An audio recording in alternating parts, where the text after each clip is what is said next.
Hello and welcome to Unparliamentary Language, a podcast that you probably listened to earlier this week. And that's great because we're back with part 2 of our party conference season episode. If you heard episode 1, you know where we are. We've done Conservatives. We're now going to just go straight on into Labour, no headlines. Hopefully nothing has happened in the 2 or 3 days I've been editing this extra episode. So yeah, straight on in, Rob.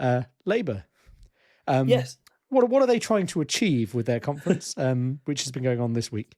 Yeah, so Labour kind of have two objectives, I think. One is that Labour are widely seen by many to be the party that should win the next election. There's a little bit of nervousness, I think, around, like, I've spoken to a few friends about it, and they're all like, oh, I want to believe in a Labour win, but I've been disappointed so many times throughout my life that I'm scared that it might actually happen. And I think Labour are in a similar position as well. What they are trying to avoid at the moment is they don't want to gloat too much. They don't want to feel like their victory is inevitable. They want you to feel that they're still scrappy underdogs and you should definitely turn out and vote for them. This was a mistake that they don't want to repeat the mistake, of a former Labour leader back in 1992, Neil Kinnock, who very famously did a speech up in Sheffield which presented himself, I think it was on the eve of the election, but he effectively presented himself as like, yeah, I'm definitely the new Prime Minister and we're going to win and we've won this thing, and wrapped it up. And they didn't. And some people they said that they didn't vote for Neil Kinnock because of his overconfidence. It was almost like the pride before a fall. So Keir Starmer doesn't want to come across gloaty, doesn't want to think this is all wrapped up. He's got to present his policies in a very neat package to make sure it's like, oh yes, if we do come into power, if the British public are so kind to vote us in, then this is what we'll do. Secondly, I think that it is a sort of a long repeated trope that comes across from, I think from the Boris Johnson era in particular. I know that Boris Johnson is the one who faced Keir Starmer in Prime Minister's Questions, but his response to Keir Starmer was always, you've got no policies, you're just opposing me, which, I'm sorry, the leader of the opposition is meant to oppose you, mate. That's what they do. But the you've got no policies thing is like, well, yeah, no, Labour needs policies, but they don't have to have policies in the same way that the government happens, because you're the government and what you say matters on people's real lives at the moment. What the Labour Party says when they are 5 years out from being in power doesn't matter so much. So now, as I said, we're on the eve of a general election. Now is the time for Keir Starmer to try and get on top of those rumours, so when people discuss Labour, they don't say, oh, Keir Starmer, he's got no policies. People can point to actual concrete things. So those are the two kind of like aims and the background. However, as we've mentioned up front, the news agenda at the time has been dominated by the conflict in the Middle East. So I do wonder if Labour have been able to complete that objective as effectively as they'd like, through no fault of their own, of course. And I do think that, Keir Starmer shouldn't be bashing on the doors of the BBC or Sky News saying, I demand you to put my speech front and centre. That would be a bad look. But yeah, those policies are there. His speech is there. People can go back and watch it. But I do think that maybe some of Labour's more radical policies, or the policies that he wants out there, didn't quite get the coverage that they were hoping for this week. Two things I just want to touch on there. One thing you said about packaging his policies.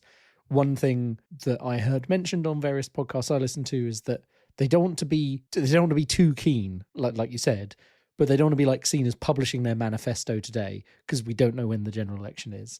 So it's like a nice ease in to, ooh, here's the kind of things we'll offer you that aren't Conservative policies and aren't just saying the opposite of what Conservatives say. So I think that's one aspect they've been trying to go for as well. I guess it kind of a parallel to your comment about not gloating about the fact they'll probably win. And then the other thing, it's an interesting thing where it's quite hard within my bubble to differentiate, because at least within my UK friends, it has been kind of the main, I'm not saying the war hasn't been mentioned, but I have seen a lot of people discussing it, talking about the policies that Labour's kind of putting forwards and picking stuff apart, because I think that's one, people want to still be confident that Labour's going to do right by them, essentially. And we'll maybe touch on that a bit once we actually get into the speech and what's been put forth. But yes, there was, I think it depends, like people who are politically engaged and younger, who are more likely to vote Labour anyway this coming general election, probably more likely to be talking about it. And I have to take that with a pinch of salt when you say, like, that, there were bigger world things happening, and that probably has been the front of the newspapers. But I feel like there are some people, maybe we're not the people that they want the message to go to. They presumably are targeting people in like the old red wall seats that they want to flip back and all that kind of stuff. But I think there was a fair bit of discussion, despite the fact that a major world event was also occurring at the same time. Oh, yes, totally. I think just from like, I don't say like normies, but from like your average politics, like your average voter point of view, you have to like sort of like seek out coverage of the Labour Party conference a bit more. And also, yeah. And as I was saying up top, like the Conservatives' party conference, what's the opposite of being loved? It's not being hated. It's actually apathy, right? So the Conservative Party conference, they always throw in, it's kind of like a tactic that the alt-right uses. You can just say stuff that's horrible, but then people will react to it, and it gets those ideas out there anyway. Even if you're going to backtrack on those ideas, you've said it now, there's a discussion around it, it's become part of the conversation. People are making reaction TikToks and YouTube videos to it, whereas Labour's like entire aim of this party conference was kind of to be like almost as boring as possible, or like middle of the road as possible. So that means that if you're not so engaged, then yeah, you can just pass it by. Arguably, that's not a bad thing for them. They're just kind of ahead in the polls by dint of not being the Conservatives. So I'm not saying it like you say, it has drawn some focus from them. It's probably not the biggest worry. Like, they're going to want more with the big manifesto when it comes, and all of that. So yeah, I mean, as long as Starmer didn't say something racist on stage, it's probably fine, essentially. And maybe we'll touch on that. You're going to go through the speech now and step by step, but like, there are some things I've noticed him say recently that I feel are very, I mean, he is a lawyer saying things in a way where he doesn't actually say the thing, and maybe people take it a certain way. But we'll get onto that. So how did the speech start? Yes, so it started off in a way that nobody could expect, really. Before Starmer had even said a word, he was up there at the podium, suit jacket on, looking very prime ministerial. A protestor comes out of nowhere and douses him in glitter and starts shouting about something. Now, I watched a very good, again, the newsagents talking about this. I reckon that this protester worked quite well for Starmer in a number of ways and unwittingly helped him. So there he is, you get a protester up there throwing glitter, annoying. The thing he was shouting about was about PR and democracy, which is something that has been discussed by the Labour Party in the past, but is more of like a fringe political issue. It's not one of the big dividing lines in the Labour Party as a whole. I think if he starts shouting about the war in the Middle East, and maybe in particular sort of like doing more sort of like Palestinian talking points, that's a problem for Labour right there, because of the way that their last leader, Jeremy Corbyn, famously sort of had sided, he was accused of anti-Semitism at the time, and that's one of the reasons he was thrown out of the Labour Party under Keir Starmer, but also because the way that he's appeared on certain radio stations, on TV stations, and promoted like Palestinian causes in the past. That's a big dividing line that could have been brought up there. It wasn't. So Starmer dodges that bullet in a sense. The other thing that he does is that because he's covered in glitter now, he's forced to take off his suit jacket. So he takes it off, and then he does the thing that all politicians do nowadays if you're about to visit a building site. But he doesn't have to wear the hard hat and the visible and the bright yellow jacket, is you roll your sleeves up, right? So all of a sudden he's gone from, hey, I'm looking prime ministerial, to look at me, man of the people, ready to literally roll my sleeves up and get on with the job. And then he comes up with a line that basically says, look, he can protest all we want. We were the party, he might prefer protest. I prefer power. Labour will be in power, essentially. And again, that's another big dividing moment between him and the previous Labour administration, because I think the politics of Jeremy Corbyn, as exciting as they were for the base and as exciting as they were for a lot of the country, they certainly became a disadvantage to the Labour Party in 2019. What had been a boon for them back in 2017 turned on them completely, because you had views on Corbyn, you either loved him or you hated him, but it appeared that the majority of the country didn't want that politics to lead their country. So for Keir Starmer to be able to draw that dividing line and deflect it as the Conservative Party attack lines, I don't think they can seriously say that's the party of Jeremy Corbyn, that's why you shouldn't vote for him. That was such a good attack line for them in 2019. I can't remember if I've said it on this podcast before, but their big talking points were Brexit. Oh, there's another B. Oh, sorry. So it was Brexit, Boris and Corbyn were the three things that the Conservatives based their entire electoral coalition on last time round. They've lost the Corbyn element, they've lost Brexit, and they've lost Boris, of course. So the fact that they are less effective in that sense is, a big boon, I would say, for Keir Starmer. Yeah, I just want to touch on a few things. Like you say, the fact that, dealing with a heckler in any situation, I appreciate this is a protest, but it's the same set of skills. If you deal with that well, that obviously can really help you start off a speech in a position of strength. And as far as I can see, like you say, rolled up the sleeves, got on with it. That's the kind of message Labour want to be sending. Look, we're going to get going and get into government and get started and all that kind of stuff. It sends a very good message. I've shared here, and I'll put it in the show notes, there is this amazing photo taken by the same photographer. I don't know if you're aware of the piece of art that was taken in Manchester many years ago of this kind of drunken street scene, and it looks like a Renaissance painting. The same photographer captured a photo of Keir Starmer just in a shower of glitter, and he doesn't look phased. I think fabulous, darling, is what I would say. I appreciate it as a protest, but as you say, they're talking about PR. There are definitely some people who are angry that PR didn't happen. I wish we had PR because I think that was a stupid referendum. No, sorry, the referendum was good, but the way it all went through was stupid and daft because no one was really fighting for it. And I think without PR, we've ended up in this position. If you want to go look at our silly season episode about various types of voting systems, that is one of our most listened to episodes, feel free, because Rob gave us a great rundown of why all these different systems work and why nearly all of them, or in fact all of them, I think, were better than first past the post. But yes, I don't think it hurt him at all. He got some nice photos out of it. Looks fabulous and just gets on with it. So where did the speech go from there? A bit of an interesting start, but I don't think a negative for him. Yeah, the next bit of the speech was about a direct statement on the conflict between Israel and Palestine, which, as I said, was in its infancy back then, but was still a big part of the news agenda.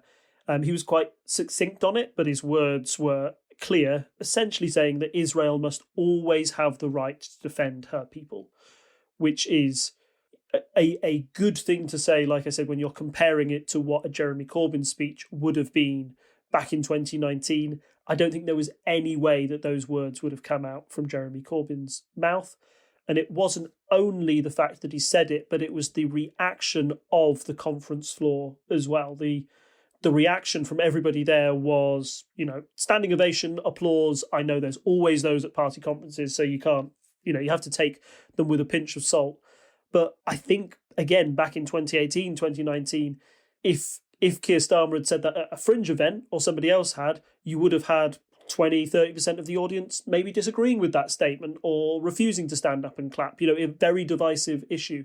The fact that that statement can be said at a Labour Party conference and there is sort of there's nobody who's disagreeing with it, that shows you that is definitively Keir Starmer's party now, right? If you go back to the days of Corbyn, although that he had a big grassroots support, the worry was that because he'd come through from so few MPs inviting him to become leader, there was always that sort of tension within the party of were they going in the right direction. It was only kind of after 2017 where he overperformed or, did better than everybody expected in that election, did more MPs start to come on board. But there was always still a kind of a tension between the MPs and the party and some of the grassroots members about what direction they should take the party in.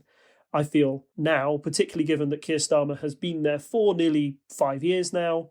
I know a lot of that was through COVID, but he seems to now have a party and a grassroots membership that are fully behind him. And you need a united party if you are to win an election. That's another sort of like tick mark on the Labour checklist to how you want to win in 2024. We talked last episode about how it's a very tricky situation to discuss, but you couldn't. It's kind of the bland version of that statement. It's not. He didn't stand up and say Israel should be able to do this. He just kind of said they should be able to defend themselves, which is kind of a standard thing to take. As you say, the reaction from the audience is fine. Just carries on with it. I think that's like, I'm not sure it's a. I think I know what you're saying with the comparison to Corbyn. I don't think it's like a big vote winner or anything, but it's like gets it out there, deals with it. It deals now with I'm on to the main speech. Yeah, it deals with like internal party politics, right? It's what that is a line that a prime minister is expected to say. Sure. Right. Yes. Yeah. Exactly. That's what I mean. Like he's not made specific comments about Hamas and like the Israeli army and stuff like that. He's not been drawn into the weeds. He's just said the thing you would expect a world leader to say in this situation, which is exactly what you want to hear from someone who's going to try and be prime minister soon. So, that aside, onto the policies and everything else, the country's in quite a bad place. I think most people would agree. Cost of living crisis, Cosy lives, and many other things beside. Fallout from Brexit still. Although I know that Labour try not to talk about it too much, the actual Brexit word, but we are dealing with various ongoing issues from that. So yeah, big problems ahead. What did he say about that? I think he framed it in quite a powerful way. He looked to history and he looked to like what Labour governments have had to do in the past, and he was framing it through not the task of like cleaning up messes caused by the Conservatives, because one was sort of like a bigger global event, but he's kind of said that when people are in crisis, Labour come to pick up the pieces. So his example was that after Thatcherism, Tony Blair came in and had to put money back into public services to try and revamp that. And over, the Conservatives and the effects of austerity after that, all the concerns over funding for the NHS, for schools. We didn't even talk about RAC at the start of the previous podcast, which has been a huge thing that happened in the gap. So maybe but like the state of like education funding at the moment is very interesting. He says that, that's something that, that Labour will have to come in and do. We'll have to revamp public services. Harold Wilson also had to modernise the economy in an era of change. And finally, he was comparing that to, look, the economy is in a bad state. It feels like we need some more radical solutions to how we fix the economy. Labour are going to have to do that as well. And finally, he said that in 1945, Clement Attlee came in with a Labour government to help, build a new Britain out of the trauma of collective sacrifice. He said in 2024, the Labour government will have to do all three of those things. So I think that's quite a powerful picture of like, look, within 13 years since your last Labour government, not only have they messed up public services and the economy, but we've also had to deal with something that affected us all, COVID. And although Boris Johnson isn't in charge of that party at the moment, and you can discuss how well the Conservatives dealt with the pandemic as a whole, I think for some voters, the memories of Boris Johnson drinking with people, the parties, etc. Rishi Sunak's attached to that as well. Don't forget that will affect how people vote as well. So yeah, so tying all of those three into a package, I think it's good anti-conservative messaging.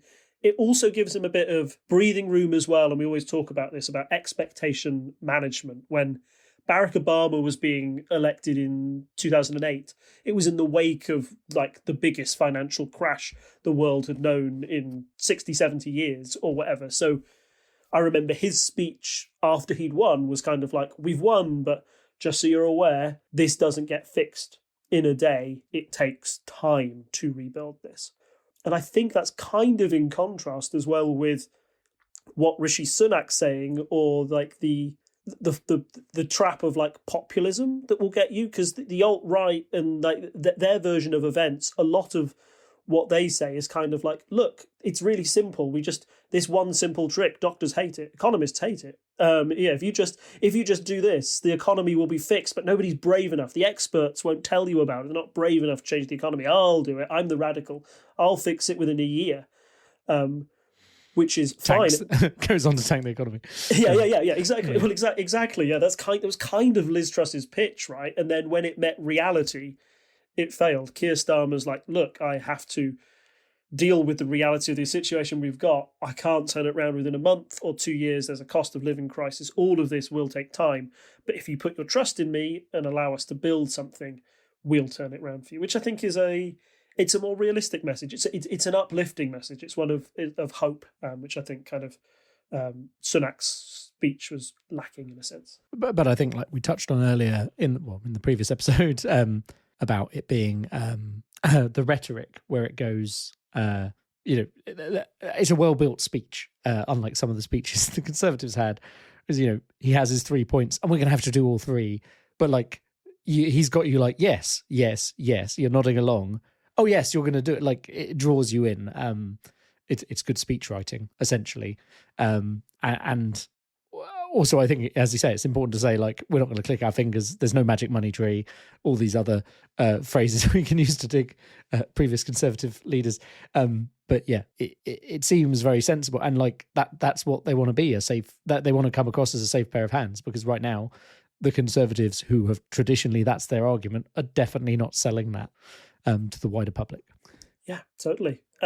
Speaking of, yes. Speaking of the wider public, we touched on this in the previous episode, and it's another contrast between the two. One of the lines, he attacked like Rishi Sunak as being out of touch, which I think is easy to do, in the fact that, when people think of Rishi Sunak, they think of him as being rich, out of touch, doesn't know how a card. What is a Kia?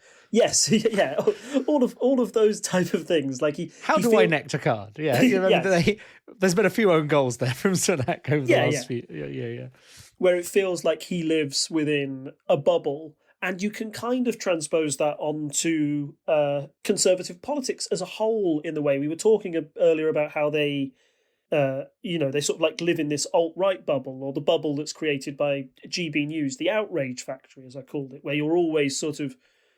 They come up with new enemies every week, it appears, or like everything would be fine if the wokerati just weren't doing this. Everything would be okay if we had fewer migrants. We're so close to perfection, but just if people just called a man and a woman, then we wouldn't have our problems in society. And they build up these sort of like fake problems, fake things that don't exist. So I didn't touch on it in the Sunak speech, but one of his more culture warsy points was that, I can call a man and a woman, and that's fine, and that's what I want to do. And they were, one of the health secretaries, I think, said that they were going to introduce a policy of stopping trans patients being in same-sex wards. So if you a trans woman, you can't be in a female ward at a hospital.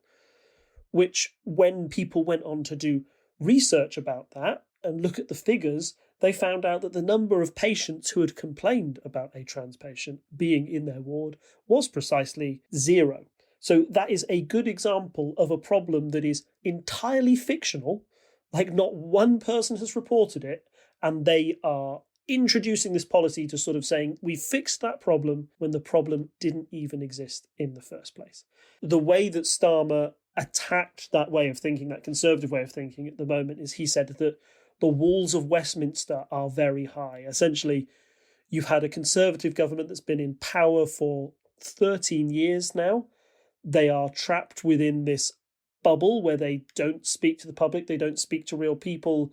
They look at opinion polls and fact sheets, and they say that because they believe that will get them votes. You know that's not real. You exist in reality. You know that these problems don't exist.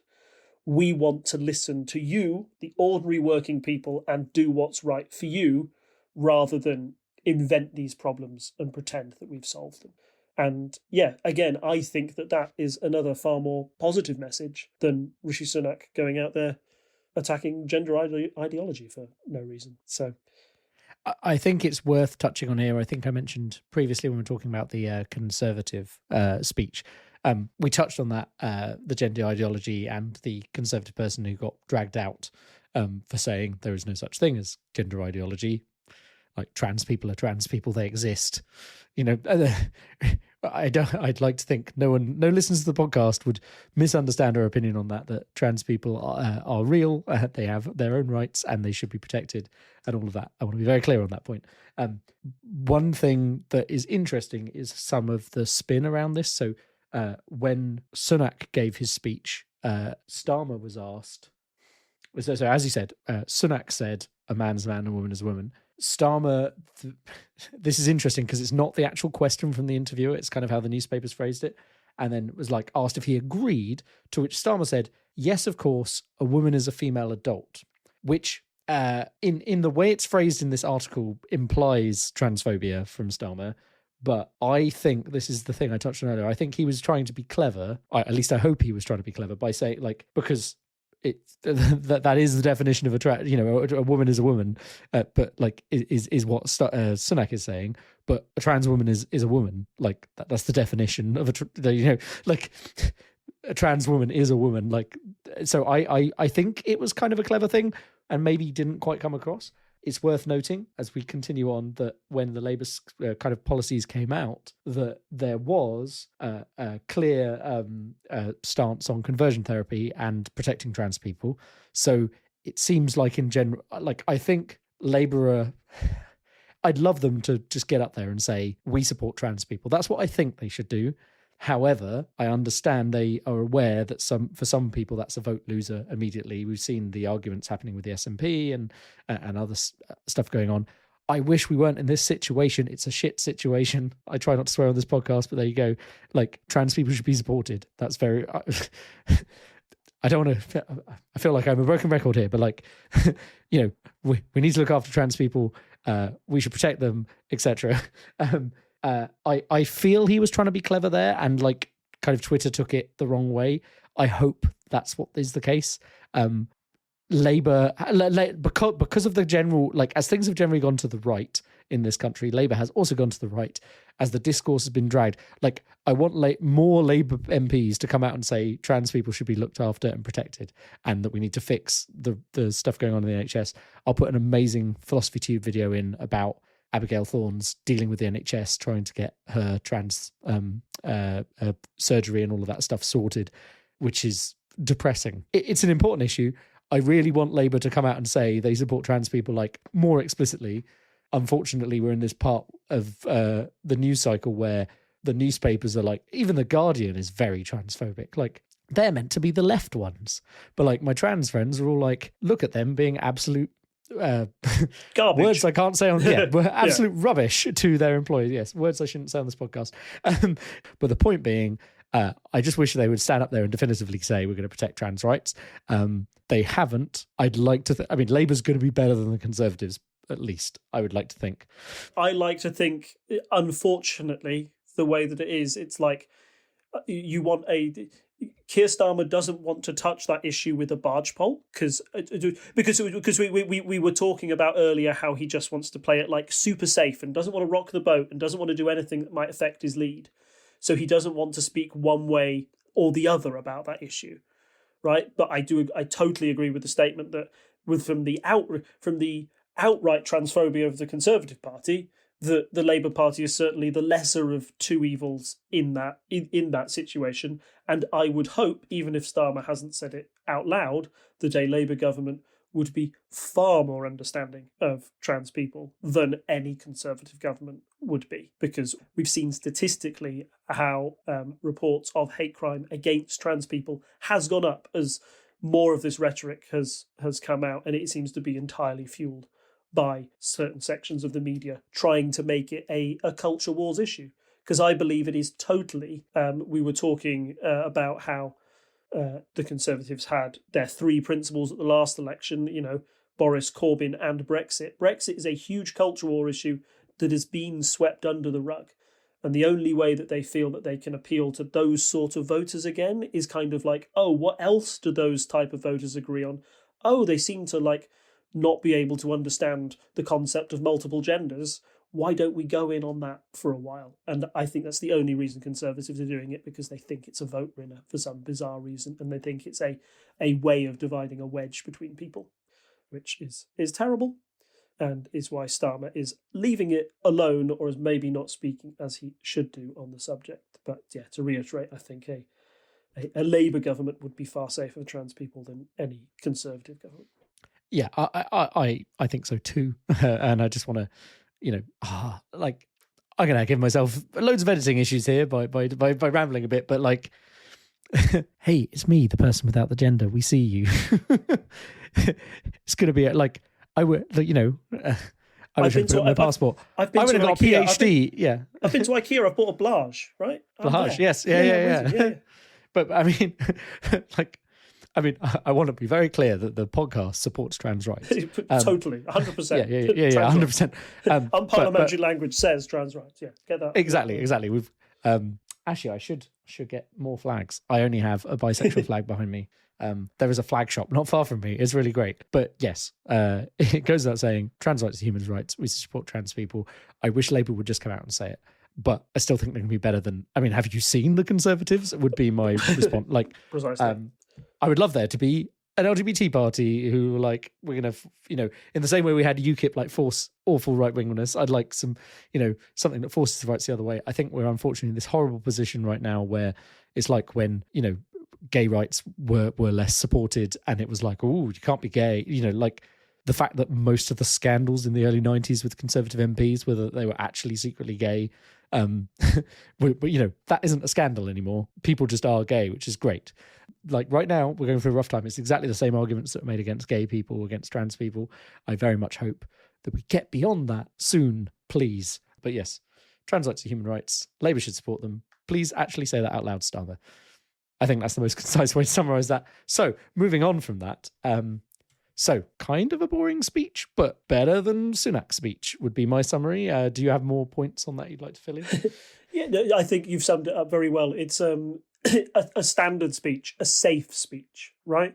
As we've been saying throughout this, he doesn't want to cause any massive controversy. He doesn't want to create new talking points for, new lines of attack for the Conservatives to write on their election leaflets, because they will try. There was a moment during the Conservative Party conference where one of the MPs suggested that Labour were going to introduce a meat tax, and then a Sky journalist questioned them on them quite vociferously and said, like, when has Labour said it? And then, oh, no, well, they've talked about, no, that's not a meat tax. You've just claimed that. When did they say meat tax? And it was that sort of like Newsnight moment when he drilled Michael Howard, just giving him the same question again. It was the journalist doing exactly the same technique as the Conservative MP tried to talk around it. They're always trying to say that Labour are the party of banning things and government control, and I don't think anything in this Keir Starmer speech really suggested that. It was a speech that was also backed up. We haven't talked about it so much. There's no like specific bits within the speech itself, but the way that it was publicised afterwards. Labour had lots of plans for business, and they are supported by lots of businesses now, which are vital to get on board. They had business leaders coming to this conference for the first time because they are looking at Labour saying, I need to plan my next 5 to 10 years of when I'm going to invest. This is the party that I should be looking to, because I don't believe, because I'm looking at the polls and I'm looking at the markets, and they don't think that the Conservative Party will be that one. So I need to look to Keir Starmer's party for guidance. I trust you. Back in 2017, 2019, you didn't have those business leaders at a Jeremy Corbyn conference as well. So it feels different. They are trying to shift from a party of protest into a party of power. And I think even if Keir Starmer's speech was boring, it was prime ministerial in that sense. And if he's prime minister in a year or so's time, then he'll have thought, yeah, that speech did its job. I just want to add, you said about business leaders, but another kind of a coup for Labour was that they got the head of the Bank of England to come out and say, the Shadow Chancellor, that's the person my vote's kind of behind. And not in those exact words, but like stamp of approval, you understand how money works, you're not Liz Truss. So that like very much a government in waiting kind of, they didn't come out and say, oh, Sunak, they didn't come out and say, It's not Sunak. Who's the Chancellor now? Jeremy Brain Hunt. fog. Jeremy Hunt.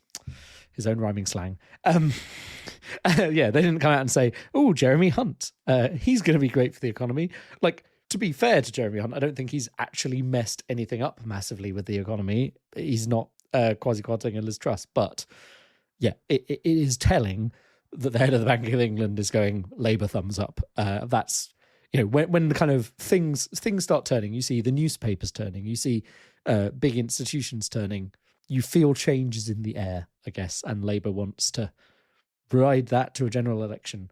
There you go. There's some kind of metaphor. So with all of that, where do we think things will end up in a general election? Let's have a look at our polls, as we are wont to do. So currently, predicted percentage of the votes for the Conservative Party, if there was a general election at the end of September, would have been 26.8% of the vote. Predicted percentage of the votes for Labour, 43.7%. And I think anyone can work out that's quite a lead. So yes, currently predicted from our general election prediction is a Labour majority of 186, which I think, is that bigger than Tony Blair, or is that in the ballpark? What, 400? Say that again, the number? A majority of 186 was what it says. But the predicted seats are 418 to 148. It's like... That was insane. A lot more. That's insane. Yeah, they are. It's a big number. Yeah. Lib Dems, 29 seats, so kind of doubling their amount of seats, slightly over. Greens maintain their 1 seat. And then there is a slim chance Reform might get 1 seat. More interestingly, SNP might lose some seats, which I think was another point you wanted to briefly touch on in the polls. There has recently been a by-election, so we've actually got kind of we understand by-elections tend to go against the incumbents, but the SNP have obviously had most of Scotland have been SNP for a long time. So what happened in that by-election? Do you want to touch on that right now, or do we want to come back to that after I've gone through the rest of the polls? Well, no, let's touch on it now, I think, because it is important. Looking at those polls, right, and the suggestion is that Labour will get a majority. And for me, the numbers that are being stated, particularly in those like seat predictions ones, are mad. Like, I don't think it will be that bad for the Conservatives. If it is, it's astonishing, in a sense that their support would drop so low. So for everybody kind of worried about Keir Starmer only being... He's not 50 points ahead in the polls or whatever what he should be. He's not 20 points. That's slipping slightly, loses a percentage 1 month. Oh, I'm getting a bit nervy. He's not Blair levels of loved, but he's certainly not Liz Truss levels of hated, right? So he's doing something to maintain that lead. But those polls are kind of general snapshots of the public in general. What actually matters is how you can turn constituencies into seats for you, right? And how you can get a coalition. So what happened in Scotland is incredibly significant. So you've got a by-election in Rutherglen and Hamilton West, which I hope I've pronounced right. For any of our Scottish listeners, I do apologise. But Labour were able to overturn a quite sizable SNP majority, changing their vote share a swing of 24.1% to the Labour Party. They got over half the votes in that seat, which is pretty impressive for any party in these elections with first past the post. SNP were in second with 27.6%. And then everybody else, the Conservatives, a distant third of 3.9, down 11. So what does this mean in the grand scheme of things? Well, ever since the SNP lost the referendum to make Scotland independent, they have dominated Scottish politics. Not only the Scottish Parliament, which was a system designed to make sure that you didn't have outright majorities, they've been able to keep one for a long while. And they've dominated at general elections as well. And who that was to the detriment of, for the most part, was Labour. Lib Dems had a couple of seats up right in the Highlands. The Conservatives, very, almost famously under Thatcher, reduced all of their votes to practically zero in Scotland. Very unpopular party north of the border. But Labour picked up loads of seats there. However, as the SNP started to grow in popularity, they were taking seats off Labour. They were the only other party you really had to fight with for any degree of power. And with that, Labour lost a good 20 to 30 seats that when you're trying to fight for a majority or when you're trying to look for some swing seats, they are really important to make sure that you get a functioning majority in the Houses of Parliament. Now, with this by-election result and what appears to be people getting, there's kind of like people, I don't know if they're concerned. You get this lag effect where the SNP have been in power for a long time. Have they really been producing all that? You've got the stepping down of Nicola Sturgeon and a new leader coming in who's failed to sort of put new fire into the party and get people excited again. As people start to move away from the SNP and what it looks like back to Labour, that only increases Labour's possibility of getting a vote-winning coalition somewhere, right? Because you are always looking. I was talking about like the Conservatives and what vote-winning coalition they are trying to put together for Rishi Sunak, and it's an odd one. Like the GB News side of things and that culture war aspect, to me, suggests that they are trying to get voters that Boris Johnson won very effectively in 2019 and those ones that had voted Labour in the past and now voted Conservative, those red wall seats. That's what Brexit did. It turned some Labour voters into Conservative voters, and that's what they are trying to make stick with those more culture warsy points. Where it loses you votes, however, for the Conservatives, is it probably definitely loses you votes in Scotland.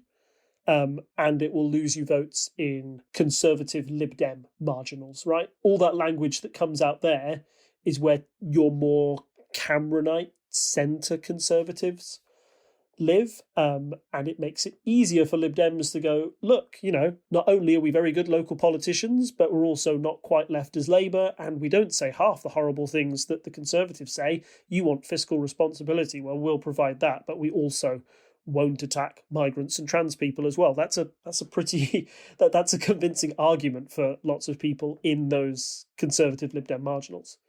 So yeah, when you're looking at why this really works for Labour, it's another feather in their cap. It's like, oh great, I don't think Labour had to win Scotland to win the next general election. They are polling so well that they could have let the SNP have Scotland for another 10 years and that would have been fine.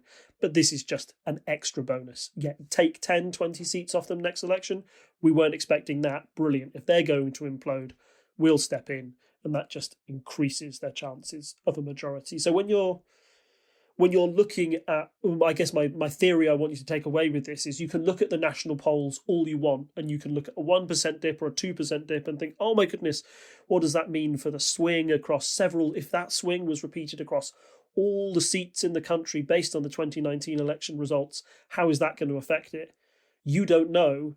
What that poll doesn't show you is how much people are moving away from the SNP in Scotland and moving towards Labour, right? And that could actually affect 20, 30 seats up there. One thing I want to add in here, I've spoken to some Scottish friends about specifically this general election prediction website we use. They feel that their algorithm kind of over-eggs the negatives for the SNP. So I'm going to take this. This is a good example because we have end of September, SNP, 2019 had 4% of the vote. Predicted votes at the end of September was 3.7%, and that looks like a drop of 16 seats is what the predictor is saying. And I've spoken to people; they've said this algorithm's probably a bit off for Scotland. I have to take their word for that because they're like, there are specific Scottish prediction things that we don't look at generally. We will in the run up to a general election, but right now we look at this. However, the interesting factor is if you look at the Politico poll of polls, which has their rolling average, you can see on October 5th, the SNP were at 3% polling average. October 9th, 1% polling average. So, yeah, like I that's obviously there's been that by-election. If they drop that much, then I think you're more likely to see, like you say, significant numbers of seats flipping to Labour because, like, I don't expect the Scots to vote for the Conservatives anytime soon. So, yeah, it is very much a run between the SNP and Labour there, I think. Interesting there because that is the first time, if you look back if we look at all time on Politico poll of polls, SNP have never gone that low, as far as I can tell. There's one bit around the general election 2017 that I can't quite read. 6%. Yeah, so no, they've never been that low. So 1% is really bad. I know there have been some issues, and maybe it's something we can dive into in the run-up to a general election. There have been some issues up in Scotland with their new they had issues there previously. They have a new leader. People have gone against them for various things, various scandals that we have touched on. I don't know what's going on with the SNP right now, but a 2% drop, that's 2/3 of their votes in the polls, is a significant drop. It's the rot that sets in, and they can't rebrand effectively. They are very much for me, speaking as an ignorant Englishman, so you can take everything I say with a pinch of salt, but looking from the outside in, they don't quite have the ability to pivot the same way that the Conservative Party has. You can't move more to the right or the left. You are the SNP or Scottish National Party. They've consistently campaigned for Scottish independence and will continue to do so. But in the time that hasn't happened, they've also had 10 years of being in power. And the longer that Scottish independence doesn't happen, you'll have to judge them on the results of how they're running Scotland. So if you want, the only way I can translate it into an English example for people is, imagine if, when UKIP were at the height of imagine the EU referendum goes, we don't leave the EU, but you still have, 48% of the general public really wanting to leave the EU and thinking that the question isn't there for a generation. What happens in the next election is that you get explicitly pro-Brexit parties that take over, and heck, one might win, and then they have to run the country, but they can't get out of Brexit for some reason. And you're suddenly left in a country where UKIP are running England, but they haven't got Brexit done. You're not going to judge them. How are you going to judge them? The thing you voted for them for isn't done. Oh, and also they're running the country in a way that appears to be going badly, or I don't agree with for the past 10 years. You get all the problems that come with governments that go on for a decade plus, is that problems happen, and it's very hard to point to the previous guys and blame it on them because you are the previous guys. So, yeah. There's the same issue the Conservatives are facing, as we've discussed throughout these podcasts, yeah. Maybe we'll try and get a Scottish friend of mine on for one of, more of a deep dive. I would love that. Yeah, that'd be really good. Yeah, it would be really good in the run-up to the general election, just to get the feeling on the ground, perhaps. I do know some. The thing is, I know a lot of Scottish people who live in England. That's fine. The Scottish people who live in Scotland, harder for me to get hold of, but I know at least one. We'll see if they're interested. I would love to refer to them as our Scottish correspondent. If we can start getting these people on the ground in various areas for us. We have had correspondents before from Germany and from Indonesia. So precisely, yeah. Add to our repertoire. Scotland is much closer, so we should be able to manage that. Thank you for joining us for quite a deep dive. We're back. It's season 7. I promise we're not going to have 2-hour long recordings on the regular, and we'll get back into our normal routine. But yes, there was a lot to talk about. Rob and I haven't had a chance to chat for a while, so I think there was a bit in there. We'll see how it comes out in the edit, but hopefully 2 less than an hour episodes there, one on each conference, and we'll see where we go from there with the rest of the year. A general election in the offing maybe this season. We'll see. And as always, you can find us in all the places. You can find us on parliamentary.observer, a domain name I'm still surprised to let me own. You can find us on YouTube. You can watch our podcast there. We don't have video, I'm afraid, over the internet connections we have. That's just not tenable, but we do upload the podcast there as well. If you want to listen to us on YouTube, that's fine. Wherever you want to find us, you'll find us in all the various podcast apps. You can find us at patreon.com/TTSS, where you can support the podcast for as little as $1 a month, and in return you will get bonus episodes every time we record, and also when the other more sporadic podcasts on the network come out, they will also have some bonus content, like me failing to mix drinks for my cocktail podcast. And you can find us on X, which I don't want to call X, but that's what it's called, as Umpire Podcast. You can find us on Instagram as Umpire Podcast. You can find us on Reddit as Unparliamentary Language.